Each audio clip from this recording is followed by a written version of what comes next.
You're listening to Red Pill 78. I am the Corruption Detector, and this is your Red Pill News for Thursday, February 21st. I want to thank everyone for joining us tonight. We have some excellent stories and some great follow-ups and stories I've been following closely over the last several weeks. First of all, in a video that my friend Methods sent over, Donald Trump was asked about Andrew McCabe, and he said, I think Andrew McCabe has made a fool out of himself over the last couple of days. I think he's a disaster. I'm very proud to say we caught him, so we'll see what happens, but he is a disgraced man. Let's actually listen to the president. President Trump on Andrew McCabe briefing McConnell and Paul Ryan and Devin Nunes, telling them about the investigation into you. Well, I think Andrew McCabe has made a fool out of himself over the last couple of days, and he really looks to me like sort of a poor man's J. Edgar Hoover. I think he's a disaster. And what he was trying to do was terrible, and he was caught. I'm very proud to say we caught him. So we'll see what happens, but he is a disgraced man. Couple of quick thoughts there. Excellent comparison on behalf of the president, calling him the poor man's J. Edgar Hoover, because we all know exactly how corrupt J. Edgar Hoover was. Andrew McCabe was even worse, and he said that we're going to see. I am confident that Andrew McCabe is going to pay the piper. He's going to be brought before the court. He will be indicted. You cannot simply oversee a coup in America against a president and expect to not see the inside of a courtroom. And I also believe still that based on Andrew McCabe's behavior, he has been acting in this way so that he can perhaps get a reduced sentence. I think McCabe has flipped. And now, before we go on, I want to hear from a word from our sponsor. I trust and use My Patriot Supply for my own food storage, and you can too. They make it easy for you to do. Now, this is the final week for a limited time, low price, exclusively for my listeners on two popular emergency food kits. Go to my special webpage, preparewithredpill78.com, to see them both and order. These food kits include breakfasts, lunches, and dinners that last up to 25 years in storage. My Patriot Supply will ship these kits discreetly to your door.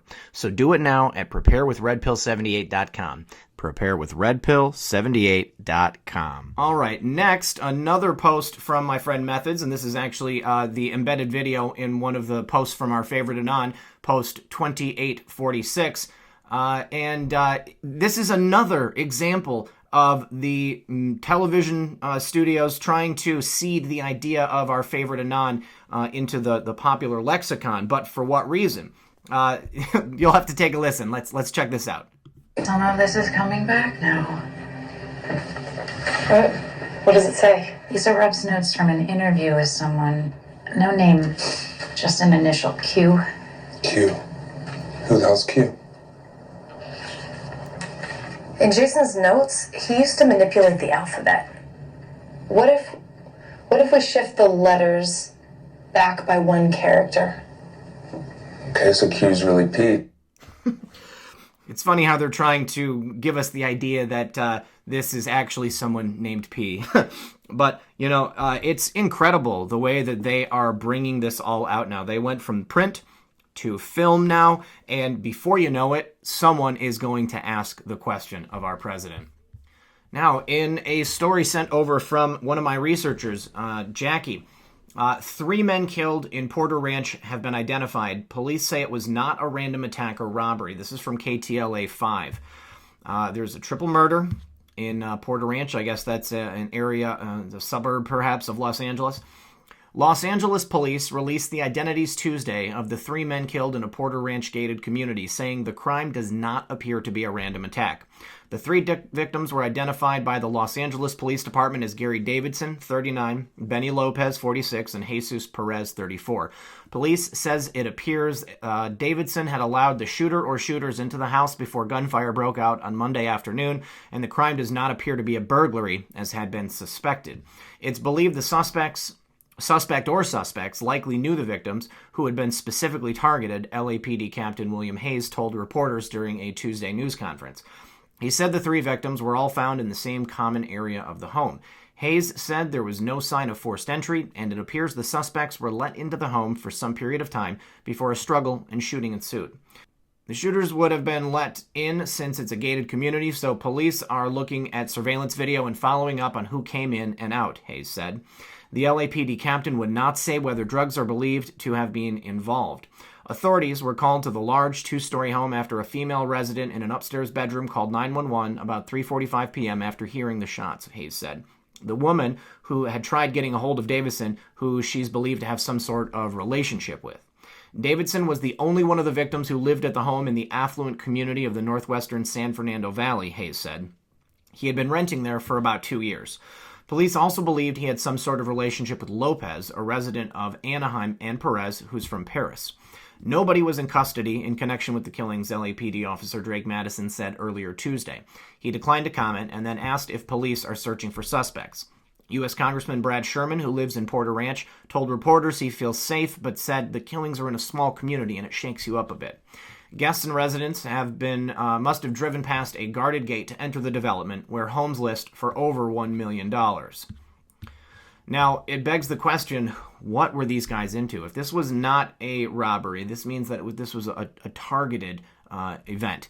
So perhaps this is in some way related to the events that have been taking place in Los Angeles, those drills, quote unquote, those exercises by the military, or perhaps even the plane crashes. I'm going to have some updates on Friday in regard to that plane crash in Tony Pastini. So everyone, keep your eyes open. Now, in an interesting article from the Clover Chronicle, especially considering that Jussie Smollett was indicted yesterday and then arrested earlier this morning, apparently Kamala Harris was allegedly involved in the Smollett MAGA country hoax. On Friday, Chicago police released a statement saying 2 brothers are being questioned about a reported attack on Empire star Jussie Smollett. Now, I should say this article is from the 15th of February. Detectives consider these brothers as potential suspects and have probable cause that may have committed a crime. Now, this article basically sums up much of the information that we already know. They were interested in speaking to the brothers. They had questioned them. They were told some information. But the part that we don't know, speaking of sources, one person who allegedly has knowledge of the situation claims 2020 presidential hopeful Kamala Harris may be involved. This puppy, Jussie Smollett, is tied to Kamala. And I've shown you that on the channel here before. They were directly involved with the Time's Up movement. And it's interesting the timing of this with the bill that Kamala introduced and then the specifics of the events surrounding Jussie's attack or, self-inflicted attack. There is a chance this will come out. CPD is PO'd about the situation. They had the phone records before the spreadsheet was given to them. They also had the 2 Nigerians from following them on video, from walking to taxis, etc. They had payment records. The interview on Good Morning America was damning. Detectives have been 2 steps ahead the entire time. It would suggest for people to contact their representatives to have Kamala investigated. She is involved, and I wish I could tell you how I know. Just contact your reps and push for them to look into this. It may help. I would support that request right here. If you are interested in finding out what Kamala Harris's involvement was specifically, call your representatives and let's get that done. Now, there is that information right there was from this post on 4chan, it looks like. Now, the Clover Chronicle goes on to say, interesting, but why would Harris help Smollett stage an incident like that? Oh, that's right, to make Trump supporters as well as the POTUS himself look even more racist when the media already portrays them to be. This would undoubtedly help not only her 2020 campaign, but their fellow Democratic contenders as well. On January 29, 2019, Harris took to Twitter to condemn the attack, saying that it was a modern-day lynching. Now, so far, there has been only one post by this particular source. We'll continue to keep an eye on it to see if they have any potentially damning information about Kamala Harris's alleged connection to the Smollett case. Now, here is the actual video of them together at the Time's Up march or event. Time's up! What's up? Time's up! What's up? Time's up! What's up? Time's up! What's up? Time's up! What's up? Time's up! Yeah. Oh, what a nice little piece they created right there. Okay, now here they are again, right there, standing together. These people were friends. That's why she came out so hard once this thing happened. I think that he most likely told her about it if they were not directly involved in colluding and creating this thing. Now, it appears Jussie Smollett has had an issue with President Trump for quite some time. We already know that. New Jersey Senator and 2020 presidential candidate Cory Booker also condemned the staged attack after it happened. Notice how he used almost the exact same wording as Harris. They both used the exact same language when talking about this, almost as if it was written by their publicists. And here we go, side by side. This was an attempted modern day, was an attempted modern day. Very interesting. Now, was Booker involved too? Apparently, an article from the San Francisco Chronicle titled "Kamala Harris Anti-Lynching Bill Gets Second Chance at Becoming Law" was published just on February 14th. Now, the bill, which is co-authored by the two other African Americans in the Senate, Democrat Cory Booker in New Jersey and Republican Tim Scott of South Carolina, unanimously passed the Senate late last year.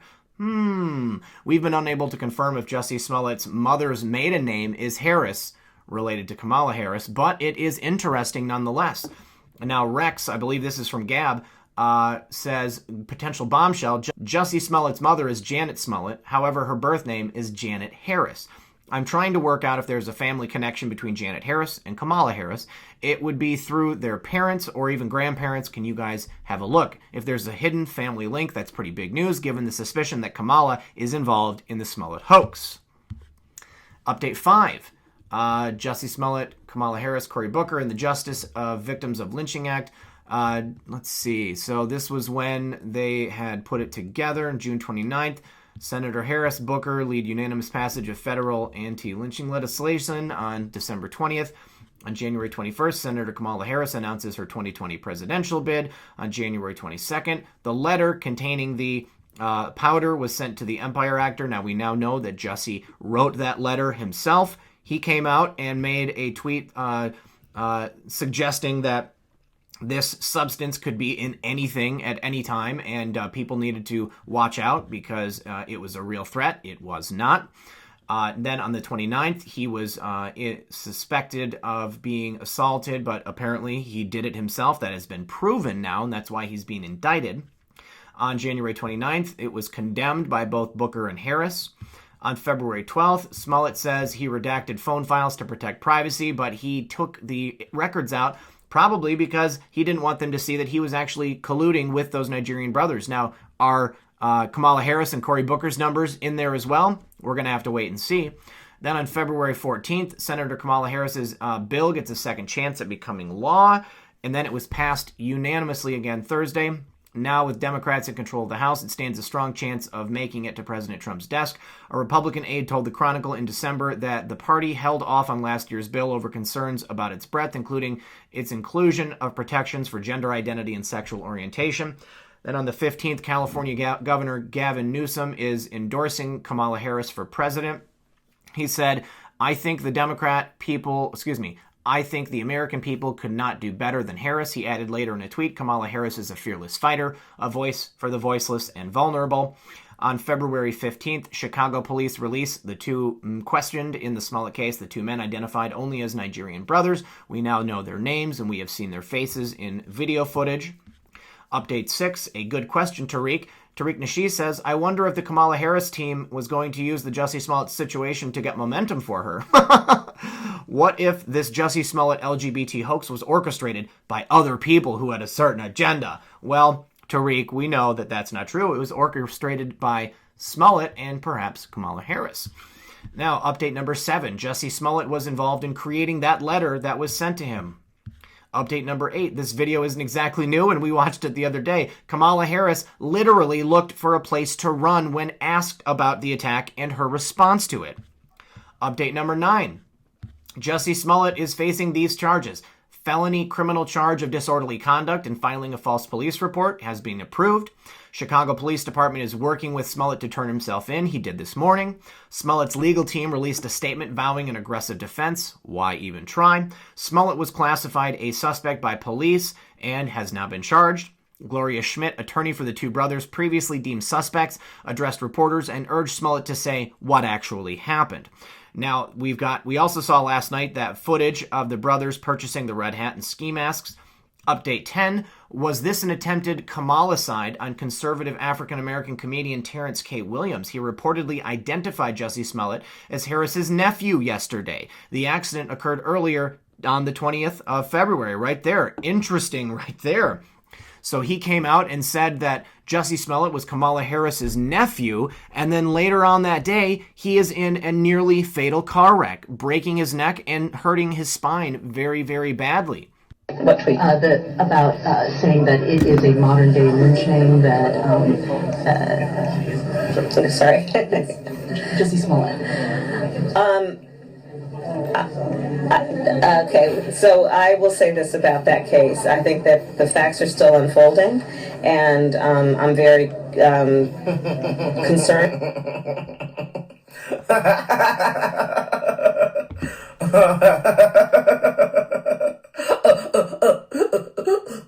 What, Kamala Hunt? Cat got your tongue? Or do Willie Brown got your tongue? Girl, I'm talking about you waiting until the facts unfold. I have never in my life heard of the Democrats, heard of y'all ever waiting until the facts unfold. Y'all don't wait on facts. You did not wait on the facts when he made up this fake story, but now you want to wait on the facts. Now you want to wait on the facts. That sounds very funny to me. Wow. I would love to do a show with Terrence K. Williams. I think he is hilarious. Now, look, he says, guys, I've been in a wreck. My chest is tight and I can't breathe. It was my lift. I'm in Baltimore and Maryland area. Prime country for something weird to happen like that. Wow. Now, here he is in the hospital. Hey guys, it's hard typing this. I have fractured neck and back, some spine issues. My Lyft driver almost flew off the bridge. I'll be staying in the hospital for a few days. No White House for me. Thanks for the support. Logging off. Now, update 11. Jussie Smollett's sister, Journey, worked on President Barack Obama's 2008 presidential campaign. Feeling a lot of emotions. I bet you are. Here is some information from Adrian Norman, a writer for the Epoch Times, or the Epic Times, rather. This is them all together. We've shown these pictures on my channel previously. Lots of interesting political ties here. Update 12. Oh, this is Smollett Profferdoc on Scribd. The defendant, Jussie Smollett, is an actor and singer-songwriter who currently appears as a character on the Fox television show Empire. Defendant Smollett currently resides in an apartment. And now this is showing the details of the charges against Smollett.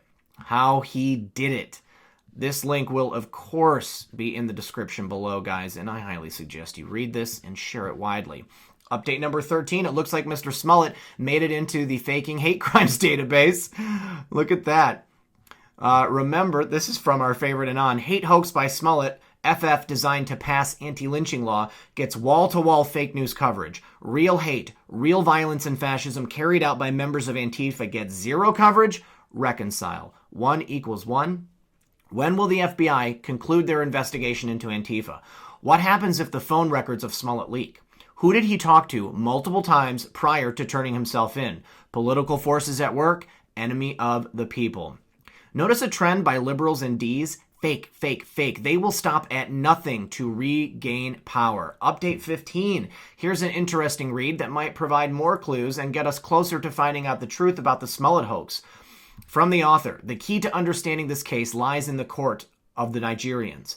Their attorney is someone whose background should be looked at. I am having trouble figuring out her real name. Perhaps there is a perfectly understandable explanation, but I found it interesting that her name, as I understood it, is Gloria Rodriguez. However, in the public appearance and press releases this attorney has made on behalf of the Nigerian clients, she uses the last name Schmidt. There may well be an explanation, but he has been told by another source that this Smollett plot originated within a government agency. I cannot confirm that, but I know there is a federal complicity on an individual level. Wow. There is a reason I've been talking about this, and it's right there. This is another FF event that was staged, not only to enrich and aggrandize Kamala Harris and other Dems, but to denigrate people like you and me, people who care about our country and support our president. Mind blown. All right, and next, this is really creepy. I had 2 different viewers from Australia within 60 seconds of each other, independently, send me different articles related to the resignation of Australia's foreign minister, Julie Bishop. She was the minister during the whole Five Eyes scandal. We can add this to the list of notable resignations, I believe. She is suddenly, and without explanation, leaving politics. So I wanted to cover this from both of my viewers because I thought that it must be important. So let's take a look. So Julie Bishop announces she will quit politics at the next election. Julie Bishop has announced she will quit politics. Miss Bishop was the Liberal Party's deputy leader for 11 years and served as Australia's foreign minister under Tony Abbott and Malcolm Turnbull. She ran for leadership when Mr. Turnbull was deposed. She lost to Scott Morrison and Peter Dutton in the first round. During the last few weeks, I've had the opportunity to closely consider the future of the coalition government and the pending general election, Miss Bishop told Parliament this afternoon. The government will be returned to office because it is focusing on what matters to the Australian people, and on that basis, I have reconsidered my position as the member for Curtin, she said. I've been contacted by a number of talented, indeed extraordinary people, including women, who have indicated to me that I should not recontest the seat of Curtin. They would seek pre-selection. It's a time for a new member to take my place.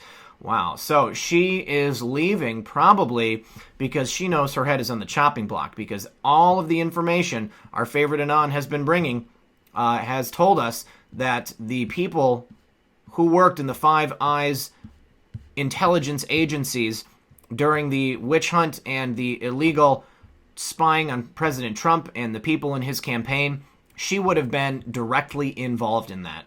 So we're going to keep an eye on Julie Bishop and her sudden resignation. Now, in a report from the Gateway Pundit, ex-FBI lawyer James Baker originally believed Hillary Clinton should be charged for mishandling classified information. This is kind of a bombshell. I would not expect that to be coming from James Baker. But former FBI lawyer James Baker said in his testimony to Congress in October that he originally believed Hillary Clinton should have been charged for mishandling that classified intel. James Baker gave 2 testimonies to Congress in October in an unclassified setting, and his transcripts have not been made public. Mr. Baker, who is currently under criminal investigation for his leaks to the media, told Congressman John Ratcliffe that Hillary's mishandling of classified information was alarming and appalling, and believed her use of a private server was enough to secure an indictment so prosecutors could charge her for violations under the Espionage Act. James Baker believed Hillary Clinton should have been charged all the way up until then FBI Director James Comey usurped the DOJ and publicly announced that Clinton would not be charged. Mr. Baker said he changed his mind after arguing with top FBI brass, including James Comey. Comey, however, had already drafted his exoneration letter with the help of Peter Strzok, who changed the language from grossly negligent to extremely careless. Investigative reporter Sarah Carter obtained the exchange between Representative Ratcliffe and James Baker. As the FBI General Counsel, you originally believed it was appropriate. It was appropriate to charge Hillary Clinton with violation of the law for mishandling classified information, asked Ratcliffe, who is with the House Oversight and Government Reform Committee. Baker answered, he described reviewing a classified binder containing material related to Clinton's investigation, and that contained sensitive and highly classified emails she was transmitting over her semi-secured server. My original belief after having conducted the investigation and toward the end of it, that sitting down and reading a binder of her materials, said Baker, I thought that it was alarming, appalling, whatever words I said, and argued with others about why they thought she shouldn't be charged. The lawmakers and committee investigators then questioned Baker as to what legal standard he based his original opinions on. Well, it was the statutes that we were considering at the time, said Baker. It was the nature and scope of the classified information that, to me, initially when I looked at it, I thought these folks should know that this stuff is classified, that it was alarming, that what they were talking about, especially some of the most highly classified stuff. According to Sarah Carter, James Baker also told Inspector General Michael Horowitz that Hillary Clinton should have been charged. You told the Inspector General that the conduct of Hillary Clinton and her associates was appalling with respect to the handling of classified information, right? Ratcliffe asked Baker. I believe that's correct, Baker answered. Stunningly, Ratcliffe asks Baker if he still believes Clinton's mishandling of the classified information is appalling. Baker answers with one powerful word, yes. James Baker said he was eventually convinced by Comey and other Hillary sycophants in the FBI that they couldn't prove Hillary Clinton's intentions in mishandling classified information. So there you have it. The top FBI lawyer believed Hillary Clinton should have been charged by the FBI, but was so pro-Hillary that they spent months arguing her case for her to save her from being indicted and thrown in prison. The question is, will newly confirmed Attorney General Bill Barr finally pursue justice and put Hillary Clinton behind bars where she belongs? Gateway Pundit says doubtful. I'm saying I think something will happen to Hillary Clinton. Now, whether it is just her failing health and she recedes from public view to enjoy a single occupancy cell at Guantanamo Bay, or if she is publicly charged and prosecuted for many, many, many crimes, we'll have to wait and see. But I am really holding out hope because I believe that Bill Barr wants to see an equal application of justice under the law. Now, good news. The Covington student's attorney, Lynn Wood, says hundreds more lawsuits. We have 2 years to file more charges for Nick Sandmann. Oh, that's awesome. Lynn Wood, the high-profile attorney representing Covington Catholic High School student Nick Sandmann, filed a $250 million lawsuit against the Washington Post for defamation on Tuesday. The lawsuit claims that the paper vilified the student that was seen in a viral video being confronted by far-left activist Nathan Phillips because of the fact that he is white. Filed in the U.S. District Court in Kentucky, the 38-page complaint says that the Post wrongfully targeted and bullied Nicholas Sandmann because he was a white Catholic student wearing a red Make America Great Again hat souvenir cap on a school trip to the January 18th March for Life in Washington, D.C., when he was unexpectedly and suddenly confronted by Nathan Phillips, a known Native American activist who beat a drum and sang loudly within inches of his face. When asked by the Gateway Pundit how this compares to the lawsuit Hulk Hogan filed against Gawker, Wood explained that his client has justification for an even bigger claim. The Gawker case was an invasion of privacy claim. I believe Nick Sandmann's case justifies an award much greater than the $150 million awarded to Hulk Hogan. Nick is a minor. The media attacks on him are inexcusable, Wood told the TGP. On Wednesday, Lynn Wood joined Sean Hannity to discuss his case against the Washington Post and his plans to file even more charges. Sean Hannity and Lynn Wood have an exchange. Sean asks, Lynn, I've got to imagine if you add up all of the media outlets in this day and age and include Hollywood actors and actresses, the fame behind and the power of the pulpit that they have, hundreds, thousands of potential lawsuits here. Lynn answers, certainly hundreds. The good news is we have 2.5 years to identify and file lawsuits against the wrongdoers. Because he's a minor. Nick will turn 18 in July of 2020. We've got 2.5 years. We got a lot of work to do. That is amazing. All right, so this is a long interview. We are not going to listen to it, but it sums up just as it is summed up above. The media attacked a minor child, okay? They vilified him, and they potentially ruined the rest of his life. Nick Sandmann, I believe, has a very strong character, and I think this kid's going to be okay. But it's going to be in part due to the tremendous damages he is going to receive from the Washington Post and the Hollywood and liberal media elite that took him to task for absolutely nothing. Now, will the same people respond justified? Now, will the same people respond in the same manner to the hoax attack put out by Jussie Smollett? I highly doubt it. But that certainly is someone who is deserving of media scrutiny. You know, someone who is speaking out about the deplorable behavior of Jussie Smollett is the Chicago Superintendent of Police. So we are going to listen to a few minutes from the actual press conference where the charges and the evidence against him was presented in brief. You know, as I look out into the crowd, I just wish that the families of gun violence in this city got this much attention, because that's who really deserves the amount of attention that we're giving to this particular incident. So this morning, I come to you not only as the superintendent of the Chicago Police Department, but also as a black man who spent his entire life living in the city of Chicago. I know the racial divide that exists here. I know how hard it's been for our city and our nation to come together. And I also know the disparities, and I know the history. This announcement today recognizes that Empire actor Jussie Smollett took advantage of the pain and anger of racism to promote his career. I'm left hanging my head and asking why. Why would anyone, especially an African-American man, use the symbolism of a noose to make false accusations? How could someone look at the hatred and suffering associated with that symbol and see an opportunity to manipulate that symbol to further his own public profile? Bogus police reports cause real harm. They do harm to every legitimate victim who's in need of support by police and investigators, as well as the citizens of this city. And I'm also angry.